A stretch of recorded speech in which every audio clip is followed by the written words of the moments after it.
Well, good morning, Thrive. It is very nice to be here again and to see you all again. This is my first time speaking at Thrive now that you've gone to 2 services. So I get to do this twice today. That's how much I enjoy it. Japan has a very interesting place in my heart. There was a beautiful vacation that my wife and I went on to Japan before the kids were born. We really got into hot tub culture, the onsens and all that sort of stuff. It was great. But whenever I think of Japan, I have a little in my heart. And that's because one of my friends from high school chose to walk away from the Lord after high school. And he did that by running away to Japan. He left his family, he left his church and his friends, and eventually he left Jesus as well. And he tried to escape to Japan. And as a chaplain, I come across lots of these prodigals, right?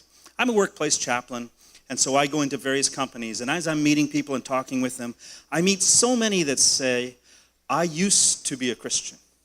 I used to believe in Jesus. I used to go to church, but they don't anymore. How many people here know a prodigal, a loved one, a family member, someone who's walked away from the Lord? Some of you do, yeah. You know, it's a painful thing for us, and it's also painful for them. See, choosing Jesus is the right choice for everyone. But it's hard to be a disciple. It's hard to be a disciple. And sometimes we lose people along the way. So you might have heard, no one said it would be easy. Yeah, but you know what?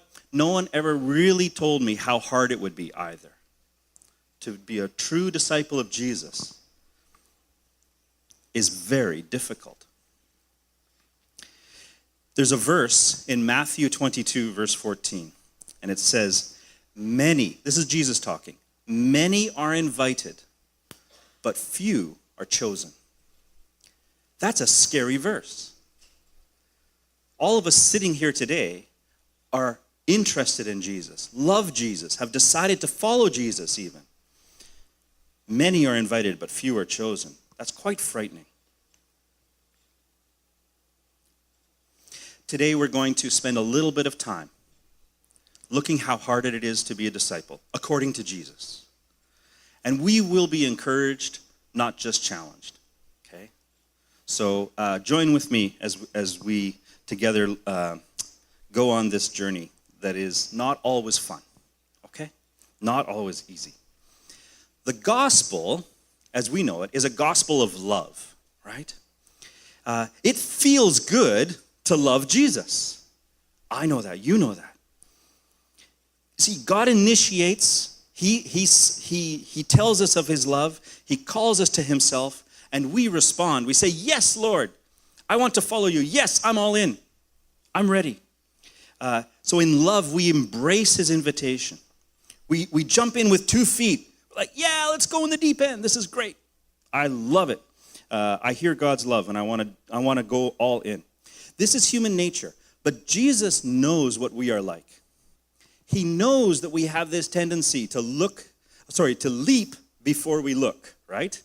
We're going to go for it without having really thought about what it takes.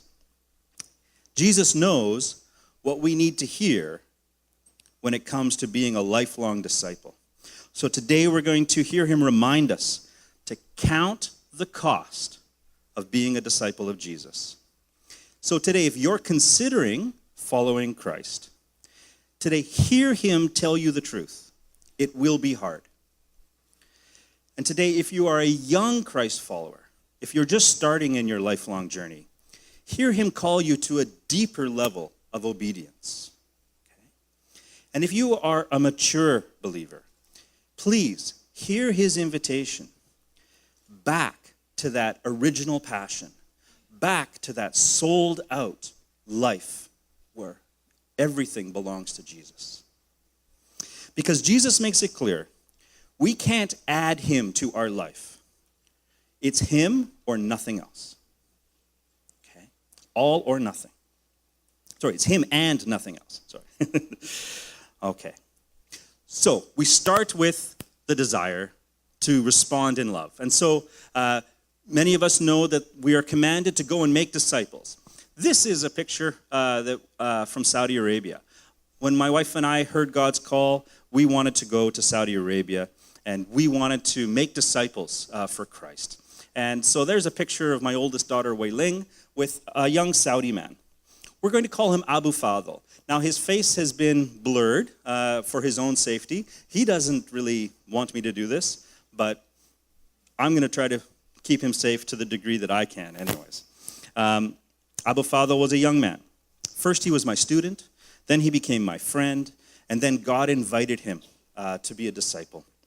And this caused a crisis for him. Because in Saudi Arabia, it's against the law to be a Christian. It's against the law for a Muslim to change religions to become a Christian. And so it's not an easy thing to choose to follow Jesus. And so this young man was really in a lot of turmoil. He was under a lot of stress. He was losing sleep. He was having trouble eating because he heard God's call on his life. But he thought it was impossible to obey. So God, in his grace, allowed me to come alongside Abu Fadl and say, Abu Fadl, say yes to a journey. Say yes to discovering if Jesus is the truth. Say yes to counting the cost of being a disciple. And then you will know whether you can say yes to being a lifelong disciple. Because right now, he was in a position he couldn't decide. He was in crisis. It was the wrong time for him to make that choice. So he went through a 9-month process of counting the cost. We met regularly. And then my brother, your brother, Abu Fadl, was born a second time into the family of God. And we have a picture here of him enjoying his first communion with our family. So you can see both of the girls and Lindley. If I was going to have a picture of one of the girls, I had to have a picture of the other girl, right? So there they both are. This is his first communion with us. A typical Saudi meal, since this is International Week. So we've got kapsa, which is rice with barbecue chicken, and then of course the bread, the nice flat bread, and a glass of grape juice. There is no wine in Saudi Arabia, even if we wanted to have that with our communion. Grape juice was the only option. So his commitment to the process of counting the cost resulted in a decision to accept Christ in a high-risk situation, right? He decided to become a follower of Jesus in a difficult place. Well, we're going to look at Luke chapter 14 today. And I encourage you to open your Bible so you can follow along. We're going to go piece by piece, but please follow along in your own Bible as well. Jesus had become famous, all right? He was the miracle worker. He might be the Messiah. He was the hope that people had. And so large crowds were starting to follow him everywhere he went. And Jesus decided it was time for a reality check. Because as he turned around and he saw all these people coming after him, he said, wait a minute. You need to count the cost. And Jesus regularly does this throughout the Gospels.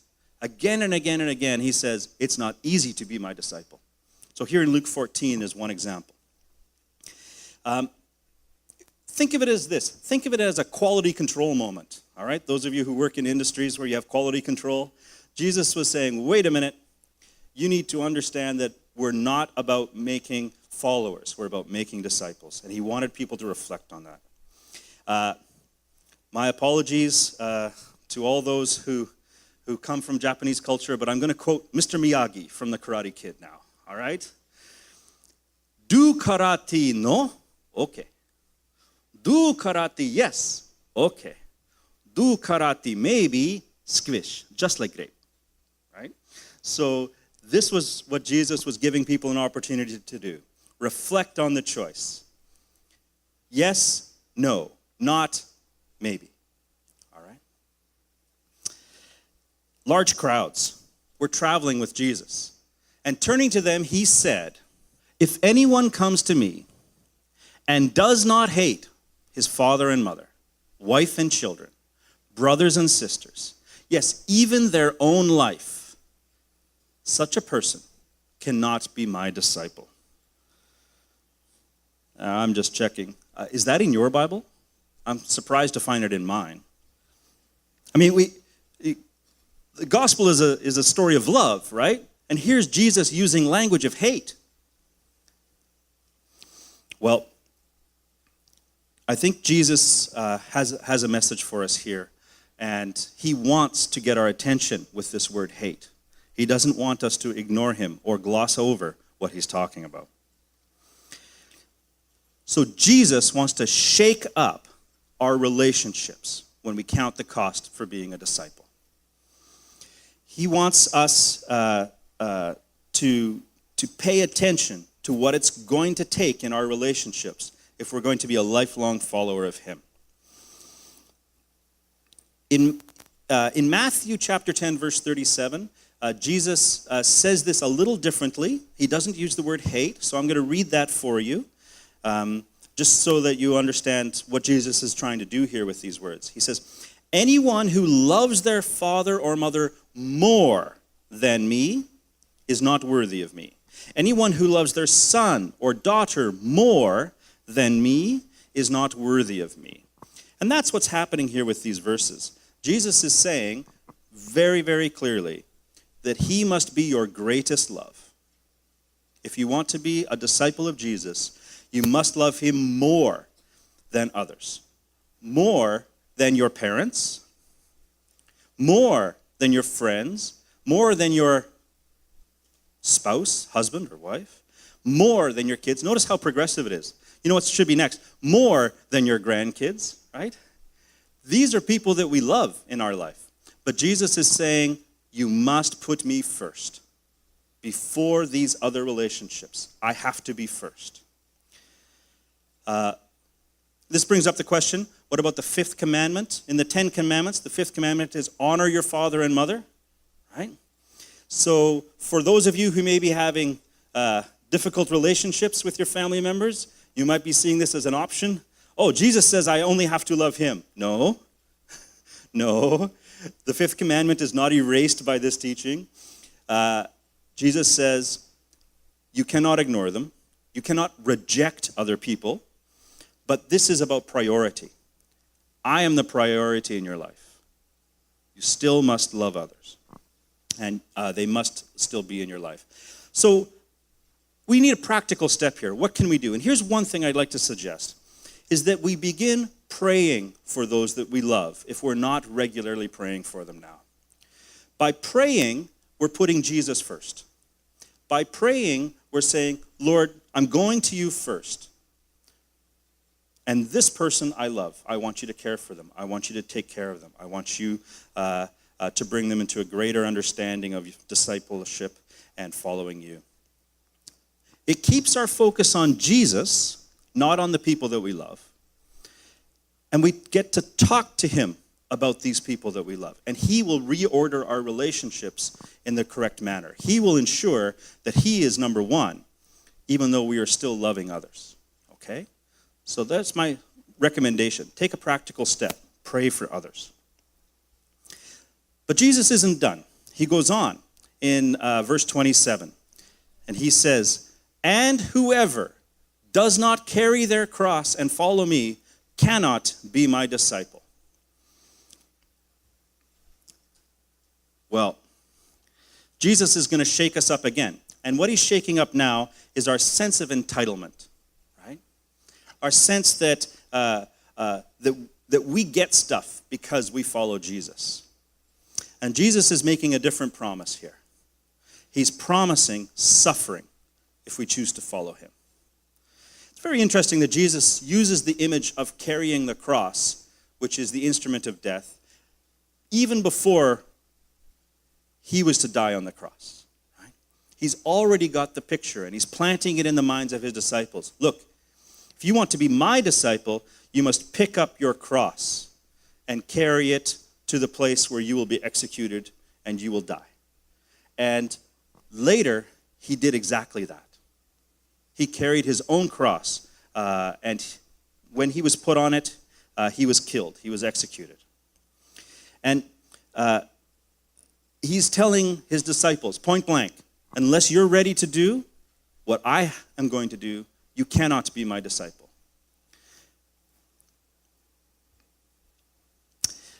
Now, he is talking about suffering to the point of death. And let's remember, in Saudi Arabia, our friend Abu Fadl, his choice to follow Jesus means that he can be killed at any moment. Right? It is a life and death decision for him.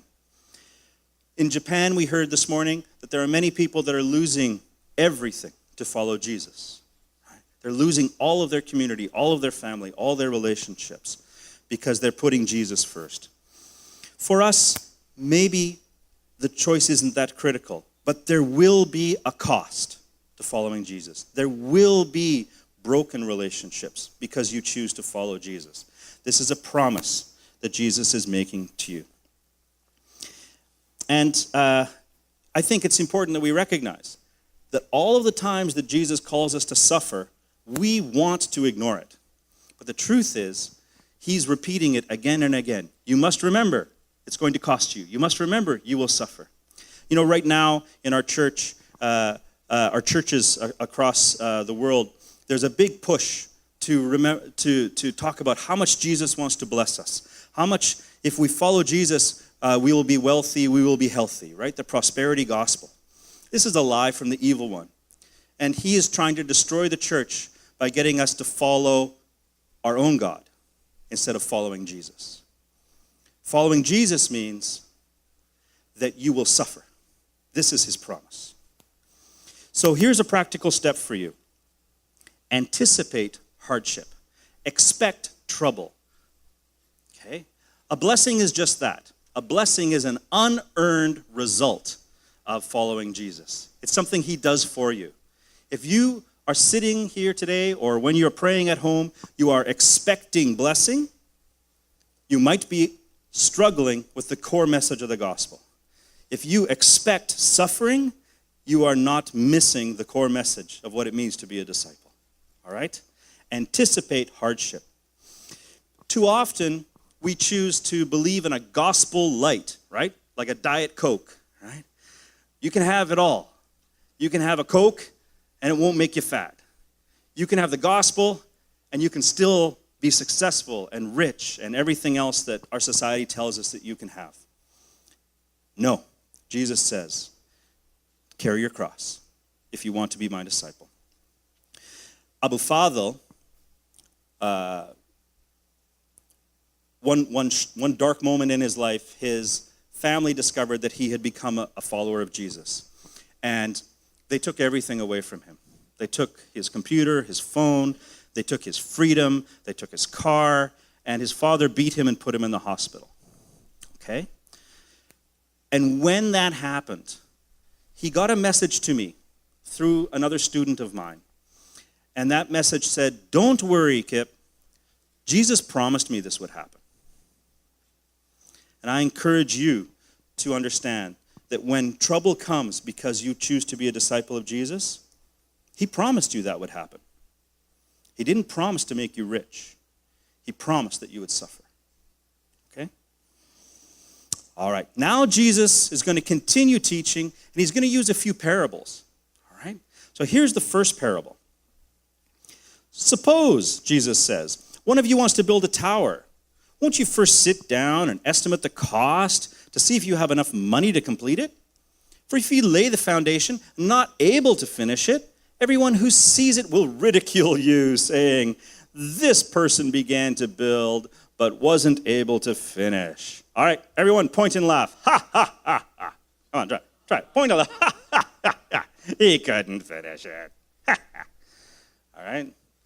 He tried to build a wall, but he didn't have a good plan. Ha, ha, ha. That was a little political, sorry. So point and laugh, right? Jesus is telling a parable. Sometimes people set out on the greatest most important, most valuable projects in their life without making a plan first. So here's the question for you. Are you going to finish it? Are you able to finish your lifelong journey as a disciple?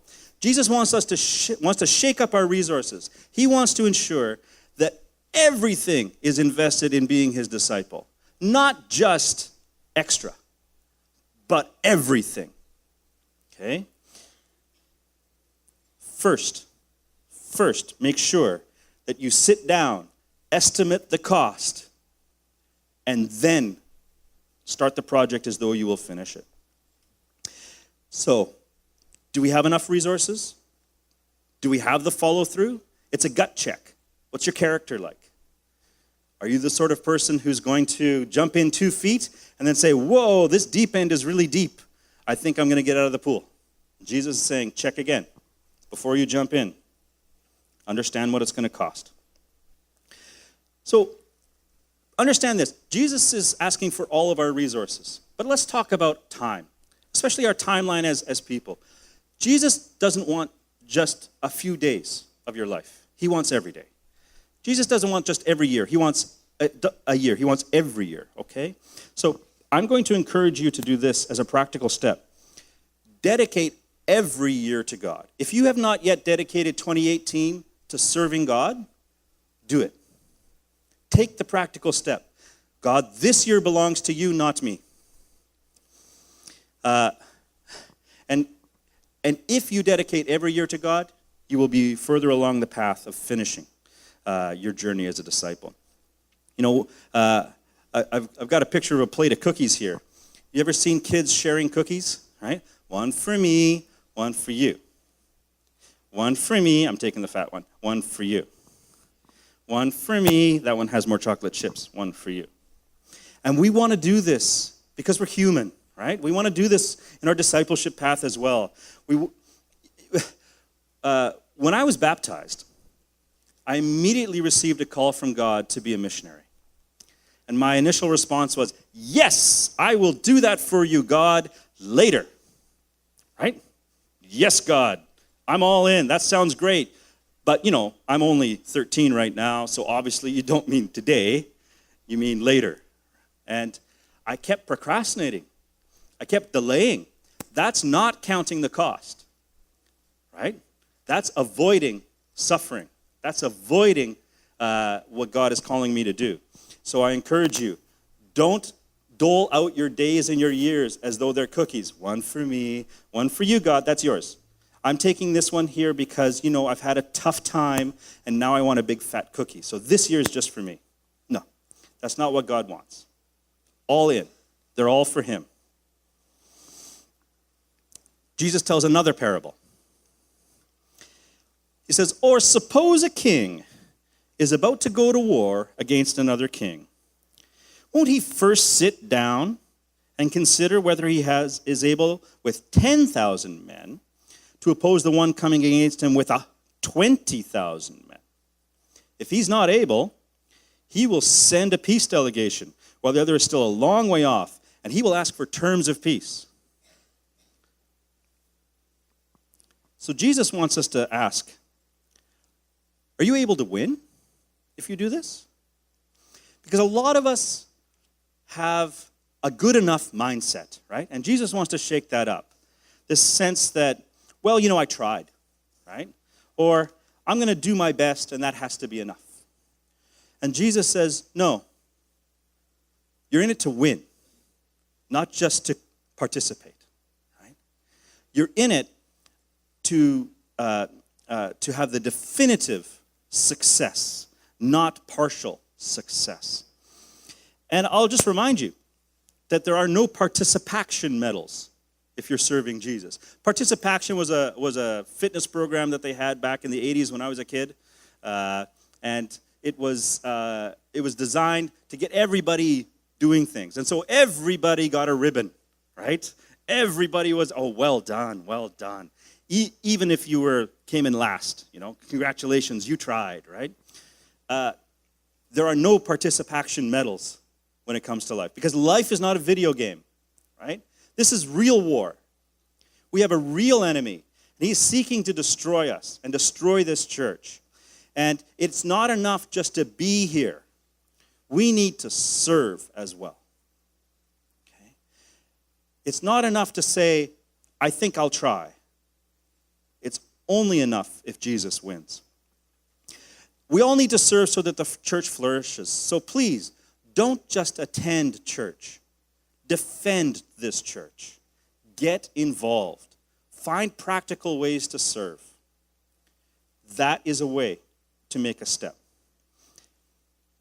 You are needed on the wall to defend this church because we have an enemy trying to destroy it.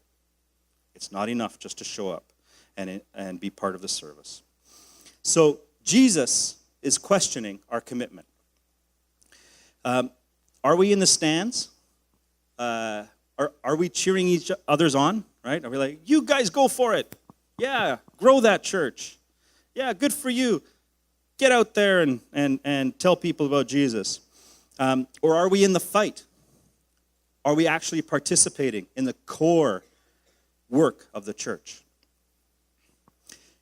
You know, when Abu Fadl was counting the cost, he had to look at the case with me of an Afghan man. This Afghan man was named Abdurrahman, and Abdurrahman had to give up everything for Jesus. Abdurrahman had to give up his children and eventually his country in order to follow Jesus. And when Abu Fadl was counting the cost of what it means to be a disciple, he said, you know, the only way to win is if I give up everything for Christ. I can't win if I try to keep other things. And I said, I think you're right. I think you're right. In verse 33, Jesus says, in the same way, those of you who do not give up everything you have cannot be my disciples. Can we just go over to that slide? And then I'm going to ask you to read that with me. Verse 33. Yeah, keep going forward. Yeah, there it is. All right, so let's start there. Those of you, together, let's read this out loud. Those of you who do not give up everything you have cannot be my disciples. This is the words of Jesus. Okay. So, can I give up everything? See, Jesus now is shaking up my rights as a human being, my rights as a Canadian man. He says I must submit everything to him. Starting with my body. I have to submit my body. I'm no longer free to do what I want. Okay? When this comes to what I put in my body, what sort of substances I use, what sort of food I eat, it comes to sex, things like that. I no longer have rights over my body. I have to give it all to Jesus. The same as with my money. It's actually his money, isn't it? So if Christ is not Lord of your assets, your wealth, he's not Lord at all. If I'm not ready to give up everything, he doesn't need me as his disciple. My free time. My free time is actually his time. My free time. Oh, it's so hard for me, this one. Because you see, I like to think that I serve God a lot during the week. And when I get a break, I want to do my thing, right? I want it to be for me. And that normally means being alone, right? But Jesus says it's his time, and I have to submit it to him. I need to be in the habit of going to Jesus and his people for recuperation after a hard week, after tough work, instead of being alone and saying, I need my free time. Jesus says, you need more of my time with you. And I need to get in that habit. That's something Jesus is working on in my life. So here's a practical step for all of us. If we are going to truly give up everything, we must be accountable to Christian community. Specifically, we need to connect deeply and honestly with other Christians in this room. A few, not necessarily everyone, but there has to be an accountability relationship in our Christian community where people know what's going on in our life and they can help us be honest about whether or not we are sold out disciples of Jesus or not. So allow me to encourage you today, choose intimacy. See, our culture allows us to keep people at an arm's length. You don't actually have to let people get to know you. You don't actually have to have shengdi, right? You can just have acquaintances, right? People that you hang out with. But what about blood brothers? What about a real brother who knows everything that's going on in your head and is ready to say, today, you need to sell a little bit more of yourself to Jesus and give up a little bit more to him. We need accountability. Choose intimacy. No one can make you do it. But Christ is calling you to that. Have accountability relationships. Well, Jesus isn't quite done yet. He continues on, verses 34 to 35. This is the same passage. He says, salt is good, but if it loses its saltiness, how can it be made salty again? It is fit neither for the soil nor even for the manure pile. It's thrown out. Whoever has ears, let him hear. Well, that's a little unexpected. I guess the parable about going to war was kind of unexpected. The parable about building a tower was kind of unexpected. Salt? Salt? What is Jesus talking about here? He's saying that if we become stale disciples, if we become disciples who no longer contribute, then we are as worthless as salt that has lost its flavor. So do I have ears? Am I hearing this for me? Jesus wants to shake up our myth of success. So we have this myth that if you are a good Christian or a good Christian leader, then you're set for life, right? What a great job he did back in 1995. What a good Christian, right? But Jesus is shaking up that success mentality because over time, all of us, remember Jesus knows me, he knows you, all of us, we lose our edge, right? We lose our panache, we lose our special flavor, and we start just kind of coasting. I'm going to take my foot off the gas a little bit here. I'm just going to ride this one out. And you don't have to wait until you have a little white in your beard for this to happen, right? It can happen earlier in life. You can have a big success. You can have a big fruitful ministry. You can do something wonderful for God and then try to coast on that. Right? It's not okay. Jesus says it's not worthwhile. So here's the truth, that in time, we can become weaker, not stronger. So I have a practical step for us. I'm going to say, please mentor newer disciples. If you are a mature Christian, in order to avoid the danger of losing your saltiness, disciple people. Where's your next Abu Fadl? Right? Where is he? Where is she? Do you know them? Are you working with them? Be a mentor. Because this is a clear warning for all of us. Don't become useless over time. Jesus is telling us that not only does it cost everything to be his disciple, but it's going to cost us our whole life, all the way through to the end. There's a phrase for this. It comes from Roman history. It's called resting on your laurels. So in the days, a Roman general would go out, he would have a military success, and he would get a special crown that was called laurels. And then, sometimes, he did nothing else for the empire. He said, I have my laurels. See? What a great success that was. Jesus is destroying our myth of success. Don't rest on your laurels. Well, I don't know about you, but right now at this point, I'm kind of shaken, but all the way to the core of my being. Jesus is jolting us from complacency for a reason, okay? But I'm getting a little scared. I know me. I know that I'm a failure type of guy, not a success type of guy. I'm not the guy who's going to win. I'm not the guy who's going to throw in all my resources. I'm not the guy who's going to give Jesus everything.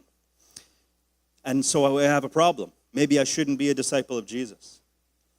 Maybe I should just say, thanks, Jesus, but this is not for me. I'm not good enough to be one of your disciples. I like everything you're offering, but I know I'm going to fail, so I'd better not start. But here's the great news, that in Jesus, his love is greater than our failures. His love is greater than our lack of character. His grace is better than our sin. His grace will overcome all of our inability to be his disciple. And his church is greater than our solo efforts. So even if me standing on my own doesn't really have much of a chance, the church around me can help and be part of that. I want to remind you of a verse in Matthew 19. Jesus says this. He says, "Then Jesus said to his disciples, I tell you," we're talking about money again here, "it is hard for someone who is rich to enter the kingdom of heaven. Again, I tell you, it is easier for a camel to go through the eye of a needle than for someone who is rich to enter the kingdom of God." When the disciples heard this, they were greatly astonished. There's another version of translation of the Bible that says they were greatly perplexed. Okay, they asked, "Who then can be saved?" Right? I can't cut it. He can't cut it. Rich people can't cut it. We don't have a chance. Jesus looked at them and said, "With man, this is impossible. But with God, all things are possible." I want you to say that out loud with me. With man, this is impossible. But with God, all things are possible. Because it's not about you and whether or not you can make it. It's not about you and whether or not you're good enough to be a disciple. It's about Jesus. It's about the fact that Jesus is going to make you a disciple, not that you're going to try harder and pull it off in the end. You don't have what it takes, so relax. Okay? You're not strong enough. You're not good enough. You're not holy enough. You're not sold out enough. You're not committed enough. You aren't. Neither am I. But that's okay. Jesus is going to make up for all of our failures. He's going to make up for all of our missing parts. He's going to make sure we get over the finish line. Thankfully, this is about Jesus and how faithful he is and how mighty he is to save. But he doesn't want any of us walking into a lifetime of discipleship without understanding it's going to cost you. This is no joyride. This is a life of suffering. Just like he had, we can expect the same. I'm going to invite Kathy and the worship team to come up. I want to tell a quick story about Abu Fadl. Abu Fadl is a story of miracles. You can't find a Saudi guy who becomes a Christian. You can't be a Christian in Saudi Arabia and still get to marry the girl of your dreams, but he did. You can't be a Christian Saudi and be allowed to keep your children. No, the government will take them away from you. The family, no, he's got his children living with him. You can't be a Saudi and be a Christian. But in 12 years, he has proved that it's impossible for us, but not impossible for God. So let's just quickly review some of these practical steps. Pray for others. Jesus is going to be first in your life then. Anticipate hardship, because you will suffer for Jesus. Dedicate every year to God. Make a plan to serve him. Don't just attend. Defend your church. Volunteer here in practical, useful ways. Be accountable to your Christian community. Engage with people. Be intimate with people. And please, mentor new disciples. Re-engage in the original passion that you had for the Great Commission. I want to leave you with a quote from Billy Graham. Billy Graham says, "Salvation is free, but discipleship costs everything we have." May God bless you as you put this to work in your own life.